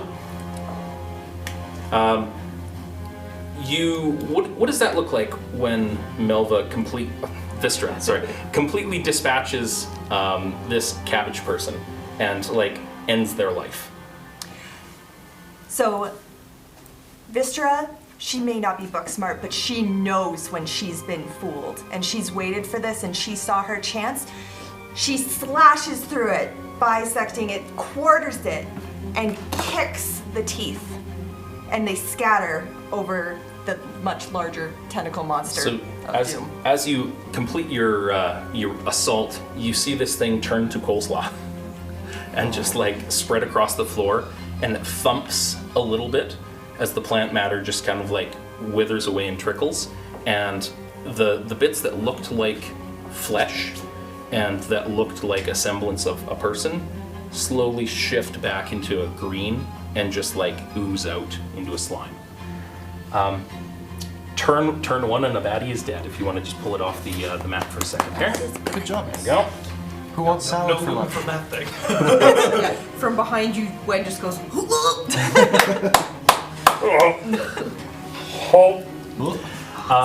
Lambo. Sorry, did you have any more move that you wanted to do? You have a lot, so. No, I'm just gonna stay where I am. Sounds good. Lambo, you're up. For the viewers at home, although Lambo is playing an artillerist artificer, his character sheet is an NPC stat block for simplicity. So we've reskinned a bunch of the abilities. Cold shot is ray of frost, that sort of thing. So if you don't recognize it, you'll recognize what it does. So, what are my targets on the field right now? I scan and I see a giant tentacle monster and There's a fellow off in the distance with burnished black plate mail and a big burly helm on him. How is he within range of my? You're at about 120 feet. Let's see. Yeah. Everything on this map is going to be within range. Okay. I would like to take a shot at it with my cold shot. Cool. So what does that look like as you like? So Lambo just kind of reaches out, pulls the shotgun from behind his back. He was still more or less ready because he's been told to gun ho at the enemy. So he kind of reaches, closes an eye, and takes the shot. Excellent. Go ahead and roll. Just a D20. looks like a 15 Plus your attack bonus. Sorry. Is it Okay, so plus 8? so 14 plus 8, so 22. 22. And I. So for you guys, for your benefit, this is your short rest token that at any point you can use to burn. You have 2 of them that you can use now because we've passed the $1,000 milestone. You guys are amazing. Yeah. So your 200 or 250 and 500 milestones each added up to a short rest. You haven't needed them yet, so they'll be saved in lieu. Burn it when you need to. Perfect. You're not going to get too many more, so use it when you need to. Also, after we finish off Lambo's turn, I'm going to hand you guys out another rare magic item. So, your total, sir? It was a 22. 22 on the plate mail dude? Yes. Cool. 22 absolutely hits that feller over Nice. Nice. Roll damage. So you roll damage. You hit, so you're gonna roll a d3d10. What? there. Yeah? 3D. He's an artificer. Yeah. That's a D10, yep. Yeah, that can work as a D10. So 8. So 8 plus 3 more, 2 more. 8, 10. 10, So 18, and 8. Nice. 26. 26 points of cold damage on that fella. So across the room, you just see him like, and this blue mote just shoots out and takes the thing full in the chest for a lot of damage. Nice. He visibly like stutters back or stumbles back for a second, and he grips the haft of his spear, and he's like, "You're gonna pay for that." And yeah, Lambo's pissed somebody off. Nice. I like it. That's a good start. All right, so we've got Staff of the Woodlands. We've got a potion of diminution. You guys just get this because that's what we're doing for potions. You get a ring of. Somebody roll me a D6. 5. 5. All right. You have a ring of lightning resistance. Sweet. Okay. And you have a gem of seeing. So pick one of those items, please. What's the rod for the staff? Staff of the Woodlands. Oh, many things. Requires attunement by a druid. It's a magical quarterstaff, grants a +2 bonus to attack and damage rolls made with it, and a +2 bonus to spell attack rolls. 10 charges. You can expend charges to cast Animal Friendship, Awaken, Bark Skin, Locate Animals or Plants, Speak with Animals, Speak with Plants, or Wall of Thorns. And it also has a tree form. Did you want Like to you read plant that? it and it becomes a tree. If none of you want anything else, I might. Let's see what the What's other ones. the let's see. seed? So, Yeah. Gem of So I got some Seeing. pretty good stuff already. It will give you True Sight for expending charges. It requires attunement. And then the Ring of Resistance is lightning resistance. Yeah, half lightning Also, damage. all 3 items require attunement. Does that help you in addition? It helps, That but good? I mean, if Nothing says that you can't be attuned to that and your sickle. okay, Just you have to pull out the sickle in your hand when you want to do your Yeah. healing Yeah. stuff. yeah. Okay, then let's do. That's a Yeah, pretty that's- badass Yeah, so item. let's do for that sure. and Take it. yeah, Yeah. I'll take go. those back. Awesome. amazing. I like it. Does it appear in my hand then? Yeah, like you're taking all of this in, and essentially you're like, what are we going to do? We get that as well, so Yeah, you can hold on to that as our potion. Yeah. Potion that makes you tiny or small. one size smaller. It I think. reduces you It one size reduces smaller. to one size. Oh, Yeah. it's enlarge reduce, applied only on the reduce. You're thinking, what are we going to do? This is a conundrum. And you feel like a warm feeling on the back of your neck, like, it's gonna be all right. You got this. We're watching. And you feel something tangible take shape in your hand. Okay. And, I have something to use against you. And this staff sprouts up from, maybe it was nowhere, maybe it was the druid craft that just kind of works its way into your armor and bits, and it just sprouts and it's there. Okay. What about the sickle I was holding? The sickle is still there in the other hand. Okay. Because you're not wearing a shield, right? That's correct. Yeah, so you have one in either hand at this point. Okay. What about my distant float as my focus? Just floating around. Okay. They're still focusing. Yeah. Okay. Yeah. Nothing has become unattuned. Okay. If you at some point get a magic item that requires attunement, you can choose to flip your spells or your attunement slots at a whim. Like, Okay. go for it. All right, and we have based on a donation, the plant creature in the center is now a PG-13 anime tentacle monster. So, thanks, Laurier. Thanks, Laurier. We'll do that. Okay. Nice. Okay. Yep. So yeah. Oh You shot him with a gun. Very serious Was there thing. anything else that you'd like to do? Because we cut half your turn. You still have a bonus action and a move. Can I throw a force shield onto Gwen? So it Or is erupts out from you in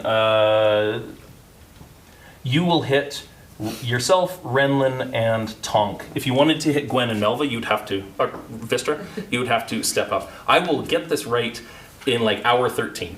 It'll be okay. I believe you. So wait, can I step up and then do Yeah, that? absolutely. So if you can bump Lambo up, what's that look like when you activate your force cannon? So Lambo normally has like a predator cannon that's mounted on a shoulder that doubles as a flamethrower, but it has some protective capabilities as well. So the barrel for that cannon kind of just slides open.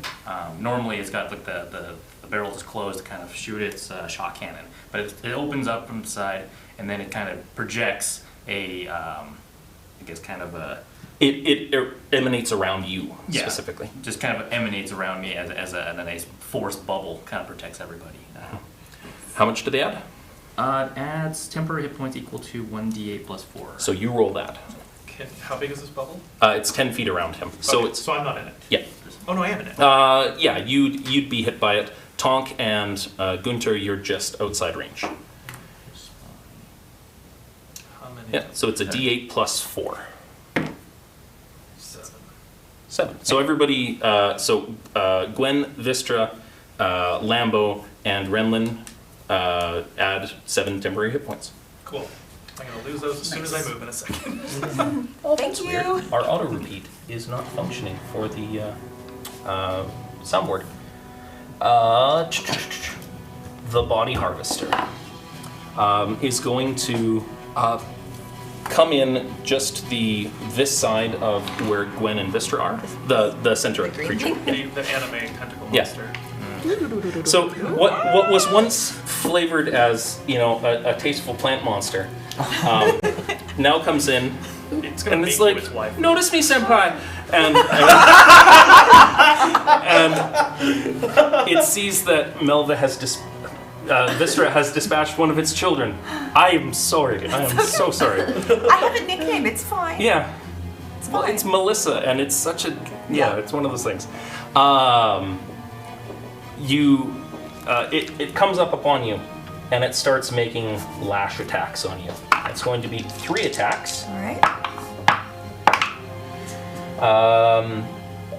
25, 25, and nada. First 2 will hit. Okay. I will remind you guys that you have the ability to use those dice to grant them disadvantage. Tell me when I tell you that it's going to attack you, if you'd like that to be a thing. Okay. If you want that to happen this turn while I'm explaining it, that can also be a thing. It's okay. We can use it in the future. Fair enough. It's the first encounter. All Things right. don't get better from now. Yeah, life is good. That's going to be 9 points of slashing damage and another 9, so 18 total. Okay, This round. got it. And I need you to make me an acrobatics check, please. Oh gosh. Would you like to burn a dice? Yeah. Yeah, I do. You're there, do it. Sorry, guys. That's the same number! In 11. in an entirely PG way. Tentacles start wrapping their way around Vistra's legs and up her lithe, ropey arms, and is like holding her out to the side like this in a compromising position. I still have my axe, right? You still have your axe in hand, but you are grappled. Got it. Here's your dice Sorry, now. you are restrained. Restrained. Not Got grappled. it. So, for all intents and purposes, your speed is 0. Attack rolls against you have advantage, and your attacks have disadvantage. Can we, even if it's not turn, can we speak out loud to players as they're doing their things? Mostly, yeah. Okay. As long as it's really quick, like shouty sort of Yeah. things, absolutely. Yeah. Tonk, the arms. Tonk understands! I love it. It is Tonk's turn. Nice. Tonk has a hammer that doesn't cut things. I love it. Depends on how hard you hit. That's true. That is very true.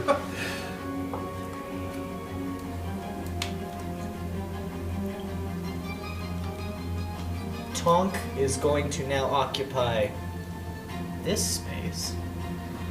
And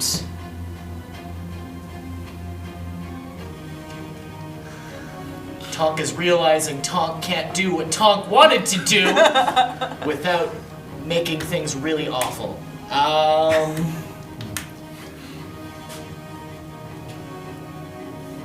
I'm gonna use my cantrip of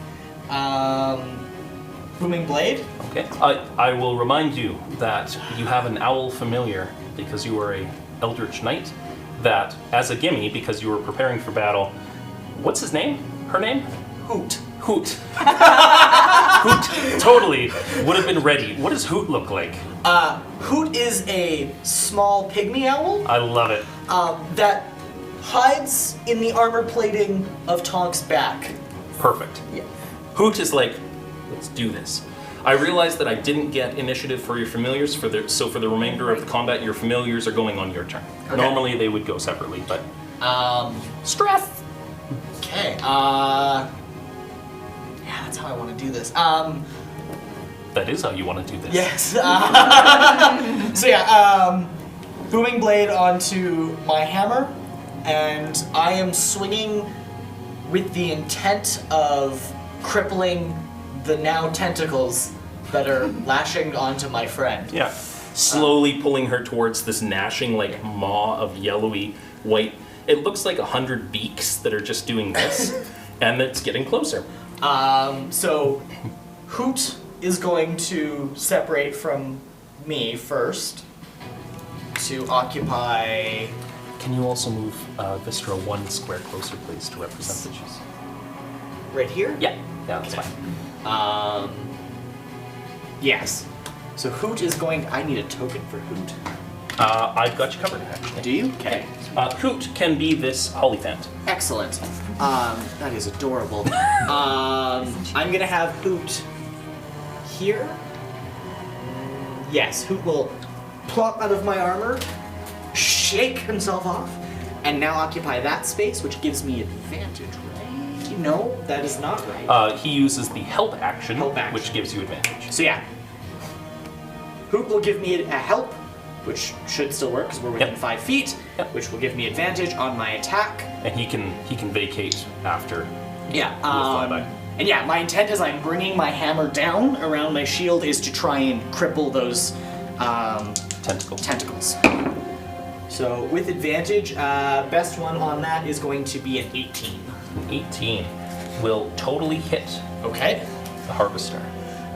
For I believe you're going to be 1d8. running 2d8 because you do your hammer damage plus Plus- your strength plus your thunder damage from Booming Blade. which is yeah. It's on your sheet as boom something. Boom hammer. Boom So hammer. 2d8 plus 4. Yeah. Boom hammer. That'll be 9. Would you like to add any d6s to your hit? There are a number in the pool already. Do it. As many as you would care to. Feel free. Do what you need. Free me.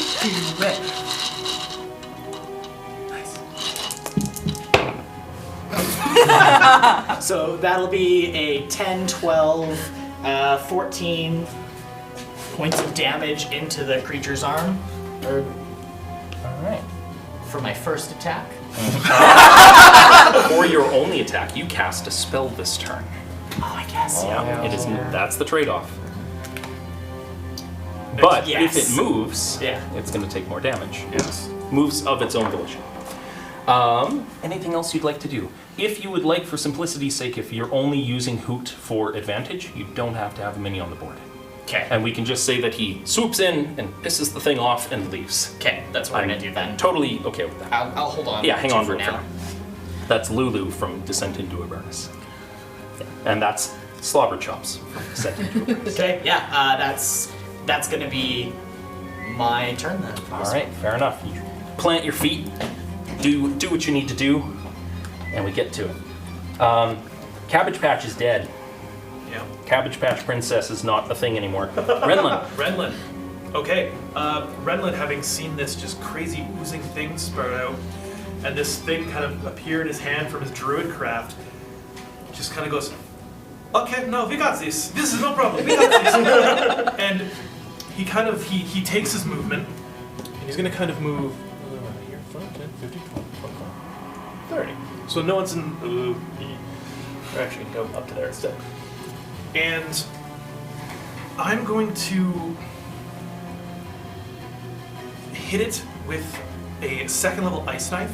Okay. So as I kind of move, as I do this, I got both in hand. These the crystals, my glass discs are spinning around my head. One kind of quickly just moves into focus, and I kind of look at it and I just kind of point. And I say something in a language none of you understand.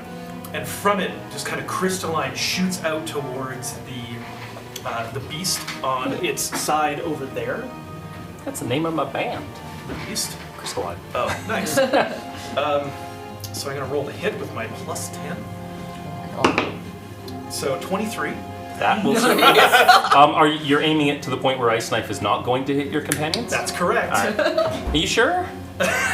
You could. No, I'm okay. Would you like to add any dice to this? I'm okay. I don't want to advance any stuff. So as I kind of conjure it out, I go, Vile Beast, and I reach out and I roll my damage, which is going to be starting with a D10, which is going to be a 2.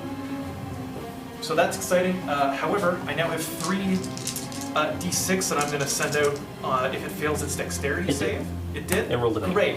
As the knife kind of shoots into it, the disc kind of twists. I kind of say something out to it, and it explodes in these shards, dealing another 13 damage of cold to it. All right. It seems effective, the cold damage that you are doing. Okay, And it like whirls back a little bit. It's Okay. still got Vistra, Yeah. and like it's still pulling her in, and Yeah. just as I see the second cold, I go, whipping around. The cold, cold. It didn't seem extra effective. It just seemed like nothing resisted it. Is what I mean. Yeah. With that, anything else for Renlin? No, that is my go. Gwen. Gwen. All right, so I've got Celeste next to me.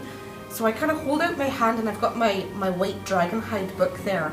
And I reach out and I stroke Celeste's back. And I am going to cast Dragon's Breath Yep. on Gwen. So I need Celeste to actually be on the map for using Dragon's Breath and stuff. You keep calling her Melva, and I keep calling my familiar Gwen. Yeah. So Gwen, Celeste. Celeste is next to me, and I'm going to have her head all the way around what was formerly a plant, now tentacles, Yeah. to the backside. And it's got over like this the way. most kawaii face ever with these large shining eyes. And Tonk just like does not like. just like sort of reddish flushed cheeks, and it's like, notice me. I may have to draw. So she's gonna head over to that Please don't. side. If somebody on the internet wants to draw this, please. Oh, no. Your nightmare At fuel. BHIN86 on Twitter, let me know, please. I need this in my life. I really don't, but I probably should. So I will send her that way. And that's your action to That's cast. a bonus action Oh, that's to right. cast Dragon's Breath. Yep. So for my action, I am going to. I'm going to move first, and I'm going to back away from scary tentacle thing. Okay, you are reasonably within its range. Okay. I'm gonna take the chance. Yep. And begin to back away in this direction. If it's rolling an attack, can you roll at disadvantage for me? Absolutely can. I will roll this at 5, 10, disadvantage. 15. I'm just gonna go back. in that direction. So that took it from a hit to a 11. That's a miss. All right. You also have shield and all that. I do. Actually, you already burned a bonus action on a spell. Shield is not a thing. this Shield turn. is not a thing, but a cantrip for an action is Absolutely. a thing. And I'm going to say, Lambo, I think you've got the right idea. A little ice, a little fire, and I will firebolt that fellow in the far corner. Go ahead and roll. Oh, that's really crappy. That's only going to be a 14. Would you like to modify that by burning a dice? Yeah, sure. Why the heck not? Let's re-roll that one. Oh, that's much better. That's a 26. 26 hits. Excellent. You may have your dice, sir. Thank you. And that is 2d10 for the firebolt. And you notice as it rocks him in the chest, he flips his wrist for a second, and it repels some of it off. Absorb elements. Yep, for sure. That is 9 points of fire damage. And so does Celeste get to take an action there? Yeah. Okay, then she is going to open up her little owl maw and breathe fire towards this plant creature. If it can make a dexterity saving throw, please. Okay. That's going to be 11 minus 1. 10. That is definitely a failure, so that is a 3d6 fire damage on this thing. You want to hand me one of those d6s? Okay. Oh, you want it from the pot? Yeah, because I'm going to add an extra one. Absolutely. So thank you, There you sir. go. Just one, or would you like 6, or would you like... No, I'm just going to add one Okay, for now. all right. We're going to see how it goes. Do what you need. So we've got 8, 10, that's 13 points of fire damage Okay. to the tentacles. Gotcha. It takes the blow, and you see this small snowy owl just be like, and start to immediately roast an enemy tentacle girl. And Vistra, roll me a dexterity saving throw at disadvantage, please. Because all of this pain and suffering is going right into your feels. I can do math in my head. 14. 14. What's your spell save DC? 17. Okay. You're going to take some damage. That was 13, I believe, that you just said? 13. Yeah. 13 points of fire damage to What if she Vistra. was farther away than that? There is a thing with this monster. Alright, fair enough. Yeah. And I will then call out and say, I'm sorry, Vistra, I didn't know that was going to happen. I thought she was far enough away. Indeed. Just it did kill not happen with Ice Knife. the thing. It happened with Dragon's Breath. Excellent. Right, that's it for my turn. All right. Mr. Crimson Spear himself. Let's see. Yeah, that seems appropriate. Can you move him in a blink to in between Gwen and Renlin, please? As he takes a step and is gone and appears beside you. And he's got this long crimson spear, a glaive, if you will. And he says, "We can't have that now. The princess is ours." And he's going to shove it back into Renlin's bits. Okay. And I'm going to burn my thank you dice for advantage on this. Hate you. That would be, from our good friend, a total of 20. Cool. Can I do a possible thing in response to You this? can try. Do you have a reaction? Maybe. It's a bonus action. Never mind. All right. So he stabs you with his crimson glaive, and that's going to be the first one is 7 points of magical slashing damage. He's going to attack a second time. That's a 24 to hit. That's going to be another 7 points of magical slashing damage. Yeesh. He's going to attack a third time. Oh my god. That is a 15 to hit you. That's my armor class. Okay, cool. Hits you again. 8 points of magical slashing damage. Cool. And then I need Gwen and Renlin and Where's my dude? Lambo to make a wisdom saving throw, please. Oh, heck yeah. As you see him, like as he stabs you and your blood starts running up the spear, he just like leans in and he's like, and squat like Jim Bros his way through this. 22. Makes it. Would you like to burn a die to roll it again? Yeah, All that right. seems reasonable in this moment. Sorry guys, I'm burning a lot of these. I rolled another one. Okay. People, Natural we 20. need more. Please. A second natural one in a row? No, it's a natural 20. Oh, never mind then. Swing! Swing! Sir. Anybody roll under a 13? No. Alright, we're good. You feel this like depression sink into you in a very visceral way. And you're just like, fuck this guy. No, I got this. And you just kind of like Taylor Swift it. Right? Yeah. That's his turn. That is going to be Gunter! It's been a while, Gunter. It's been a while. Okay. Been a while. 1, 2, 3, 4, 5, Yep. 6. Coming up, like, right here. Shoulder to shoulder with Mr. Tonk. Yep. Is it Mr. Tonk or just Tonk? Are you like Cher? Yes. Yes. Yeah, it's one I think word the name. modern day reference is Zendaya. I suppose. Prince. I yeah, maybe. I'm old. Jesus, I'm old. Okay, so Gunter is running up and shouting, "Make room, make way!" I'm coming up here and I'm got my sword ready in one hand and my shield ready in the other hand, and I'm going to I'm going to try and slice off one of the tentacles that is holding onto Vistra. All right, fair enough. Taking a called shot on it here. They're kind of whipping back and forth, but roll an attack. The AC is a little higher to hit a specific thing, Yep. but roll for it. 19. 19 will do it. Okay. So that is 9 slashing damage there. 9 slashing. What's he using? A longsword? Longsword one-handed. Perfect. So you bring it down, and it is enough. Vistra, you plop to the floor, and there's goo. There's goo on the floor, and you're like, thank you. Thanks. Welcome. Good. I'm gonna Thanks, take- internet. Is a quick question for the area? Is it stone ground or is it like dirt and A little bit of both. Yeah. not fertile ground though? Probably not. Okay. For planting a tree. Yeah. Yeah. You are inside a hollowed out natural cave. Okay. Yeah. Just want to make sure. I have another attack, so I'm going to take a general slash towards its kind of like face or torso kind of region. All right, roll it.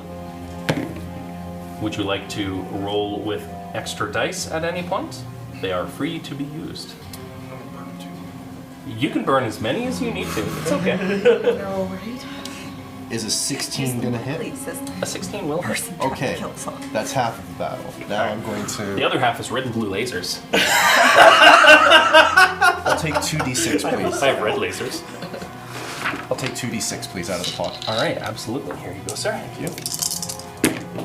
Oh, 6 and 8 is 14, 17, and 21 slashing damage. oh, nice. I like it. It's looking hurt. It is well below half hit points at this point. So with a mighty blow, you free your companion, and she oozes. And go in for another good strike, and you like clip off some of the like multiple beaks that it has clapping in the center. We're back up to the top of the order with Vistra. Me. So movement to stand up? Use my Half movement to half stand my up. movement to stand up. All right, stand up. Ew. And yeah, we're gonna swing in twice. All right. Let's go. Dwarven Urgosh. Haha. That's what I'm talking about. 22 to hit. 22 hits. And A 16 hit before. 13 points of slashing damage.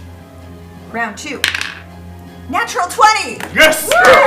Would you like to add any dice to your critical hit? I To sure double some dice? would. How many dice would you like to take? You can double them.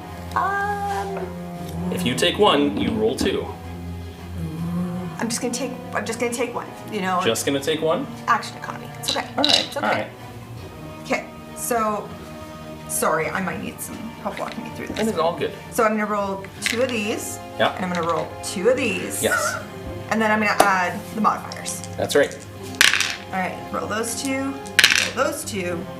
That makes a total of 10, 14, 18 points of slashing damage. So it's not my thing. And I'm gonna say the thing. It's not my thing, but it makes people happy. So how do you want to do this? I do not consent! Fucking love it. So you see Vistra like take the Urgosh and like swing it on the backhand and just like it's remember that whole Vistra should have taken up dancing thing? Yeah. And you take a step and you one up through it and one up through it and just like it's not exactly like a roundhouse kick, it's a stomp forward as you like physically pass through this thing and it just coleslaws to the ground around you and dies. Oh. Calamaris, right? Yeah. Yeah. Yeah. And I will take that off the board, please. And with what's left of my action, or my movement, I'm going to take a few steps towards my next conquest. Excellent. Lambo. All right, I get to stare. Remember at that you had your temporary hit points as well for when she. I use them. All right. I like to approach our new plated enemy. I will. How close? You are a ranged fighter. I am a ranged as fighter, you yeah. recall. I'm okay. I'll turn Okay. towards him. Yeah. I will turn towards him, bring my shotgun back to bear, and fire another shot. All right. Cold shot or acid grenade or. Oh. Because you could acid grenade and hit Renlin if you wanted to.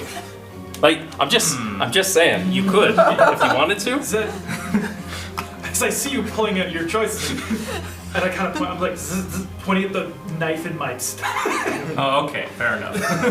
All right, we'll stick with the cold shot. It seemed to annoy him enough earlier, so we will fire a cold shot at him, and that will be 3 plus 8, 11. For the 11 for the cold shot. So it says hit is 16. Was that a 3d10 of damage? Okay, so you so what did you roll to hit? So I rolled just 11. Okay. So I guess hit says I need to hit 16. Okay, so you roll. What did you roll on the dice? 3. You rolled a 3 plus, so an 11. So An 11 roll total 3. does not hit this Does time. not hit. Yeah. Okay. All right. So you have a bonus action. In that case, I will use my shoulder-mounted shot cannon. All right, fair enough. Roll an attack roll, and the addition on it is written on the ability. So you see this the cannon that was kind of opened up in a little gem that was giving people temporary hit points slaps together, and you hear the signature like Mega Man like. That is a Heck yes. 27. That will totally hit him. Nice. And I need 2d8 of force damage. Yep. This Just roll it twice. 5 and a 1. Okay, so 6 points of force damage on our Crimson Spear. And that should knock him, I guess, 5 feet 5 away feet as well. back. So yeah, just propels back. Cool. Harvester's going Tonk. Tonk!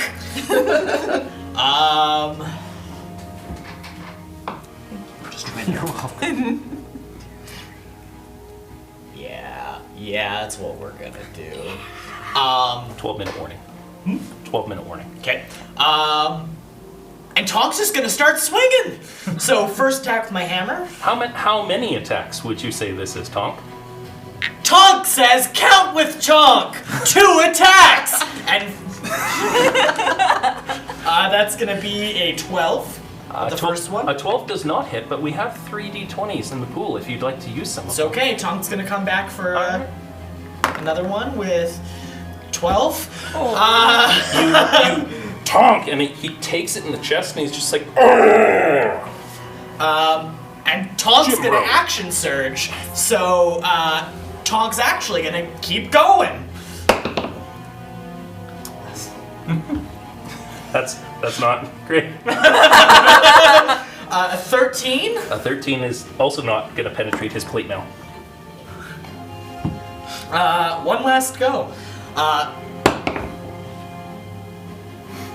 That's gonna be a 16. Does not penetrate his plate mail. However, you have an owl familiar, and one of your attacks should have advantage on it. So why don't you re-roll that one? Okay. That's gonna be an 18. That matches his AC. Okay. Do you do, as a DM, match for attacker then? Yeah. Okay. Well, yeah, you have to meet or exceed the AC. Yeah. I just know some people that do when you match, it doesn't. Okay, that's gonna be 9 bludgeoning damage. Okay. Not doing great. All right, Renlin. Cool. You have a man in your grill. Is that, And he's yeah, not so providing delicious barbecue. No, and so I've taken this like triple like hit to the Yeah. gut, and I kind of turn to him and I go, I kind of make an angry kind of motion like, this is no time for peace yet today, and I push my hands into him and I cast inflict wounds at 3rd level. Okay. So, Have to probably- roll to attack. Would you like to do it at advantage? Yes, I would, because this is a big boy. No, nothing sucks more than missing your inflict wounds. 25? That will totally hit. Sweet. And with that, I kind of push into it and I go, get out of here, you bastard! And I roll a ton of d10s. I roll 5. Oh. Okay. Would you like to add any d6s I to would this like attack? to add You have 6 in the pool right now. do 2 more. 2 more. Okay. So, cool. So we're rolling 7 d6s. That is, oh gosh, okay. It's a lot of numbers. 10, 25, 27. 27 necrotic damage. He is still up.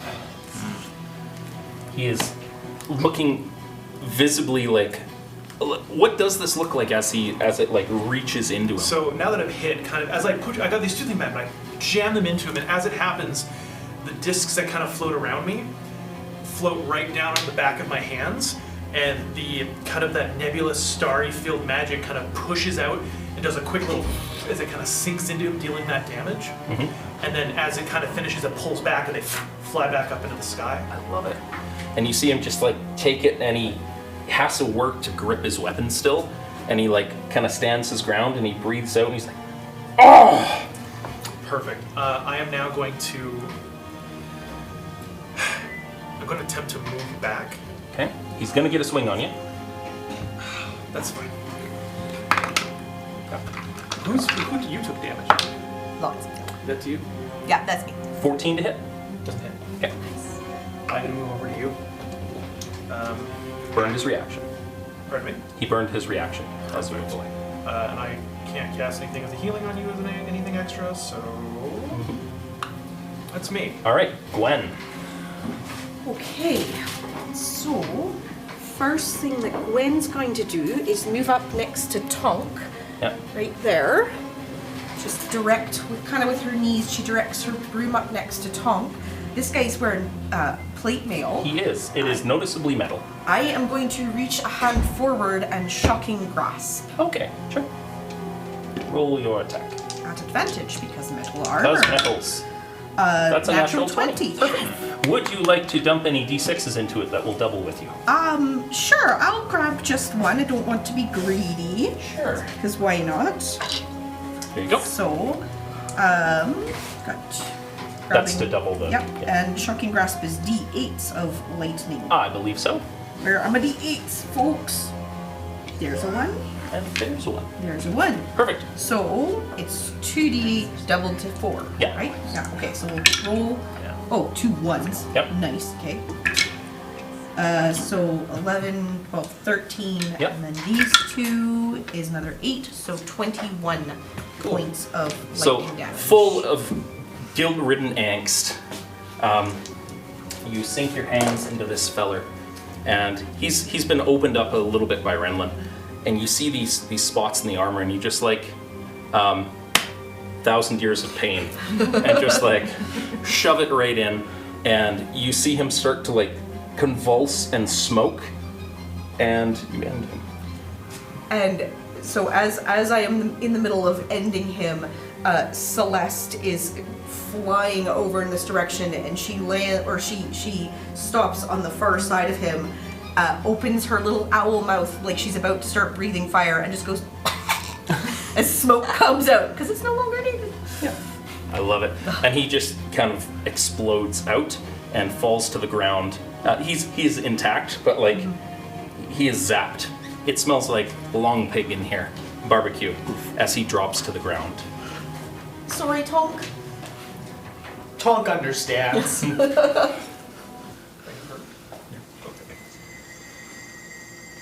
And everything goes quiet. The plant is gone. This fella's gone. You're out of initiative. Heck yes. Yay. I've still got detect magic up. You do not. Oh no, that's right, because I changed to concentrate on Dragon's Breath. My apologies. So you're still technically concentrating on Dragon's Breath if you want to, kill anybody for me. Please feel free. I'd rather not. Please don't. What the hell was that? So, if it's not friendly, that is most certain. I think the bigger question is, what is, that I kind of point to the giant thing of anime coleslaw. What is that? Right? Roll a nature check. Okay, heck yes. Nature. And as Renlin's exploring that inner area, everybody kind of like fans out and looks Nope, around. that's a 3. That's a 3. You're like, it looks like plants. I'll be honest with you. I know plants, but I don't know your realm plants very well. It does look like plants. He came from over here. I want to come take a look over here and see if there's more tunnels or something. Like, where did he come into here from? So as you head over that way, there's noticeable like tool markings and workings, and you pass an area that has like a small cot and sundries, provisions, that sort of thing, for one.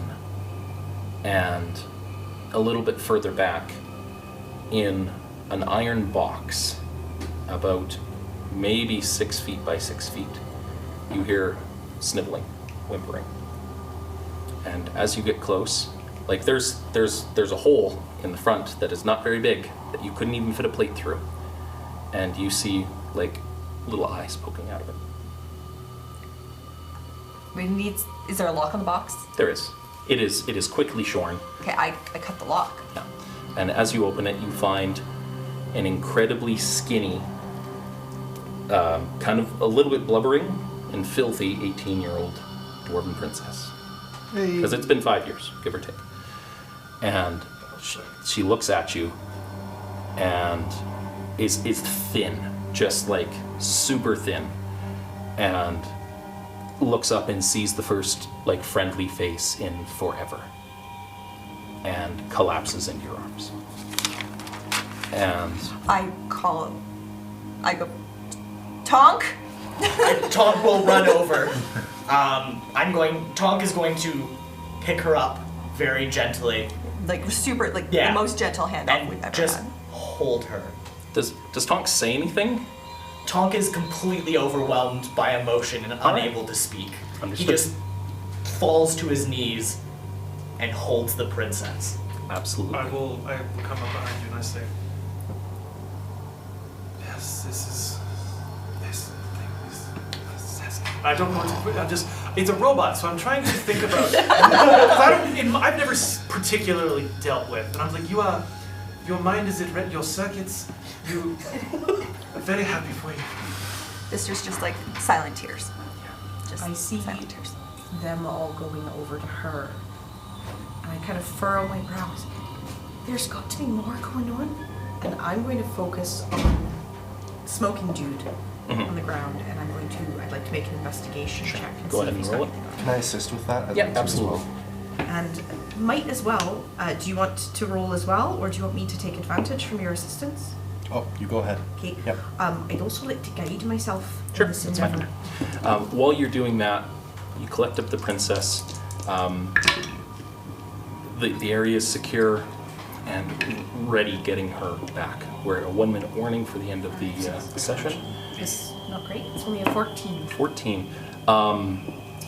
This individual doesn't seem to have anything that stands out to you. Like, there's no writ of like, go be evil, mwahahaha, mustache twirl. Yeah. But it was a little apparent. This is obviously the fellow that was instructed to hold these folks, or this princess here. As for why the plant was here, as you investigate around and like check out the area and like go up into the ceiling with the broom and stuff, it looks like it's a natural denizen that you recognize as a harvester plant. They have the ability to mimic things, kind of like a Venus flytrap and camouflage, and like, I look like the thing that you telepathically are looking for. So it seemed like he was using it to his need.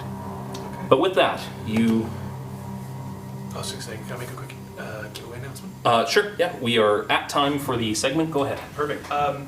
There'll be more on this later, but I would like to let everyone know that one of our sponsors for this stream event is D&D Beyond, and we will be giving away one legendary bundle from D&D Beyond, which is everything that you can get in one package, as well as 3 adventurers bundles. The legendary bundle will go to the person who has donated the most today, and then we'll be going off a raffle system for the adventure bundles after that. So it's a huge honor to have them sponsoring us, and it's a huge gift for one of y'all to win. So there'll be more on that Absolutely. Thank you, D&D Thank Beyond.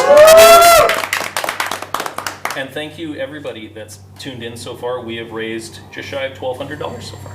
That's amazing. Yeah, that's great, guys. We're going to take a break and get a sandwich. And you guys make your way back to the hills with the princess, and we'll be back for Act 2 in half an hour. Yeah. Thank you very much. Yay.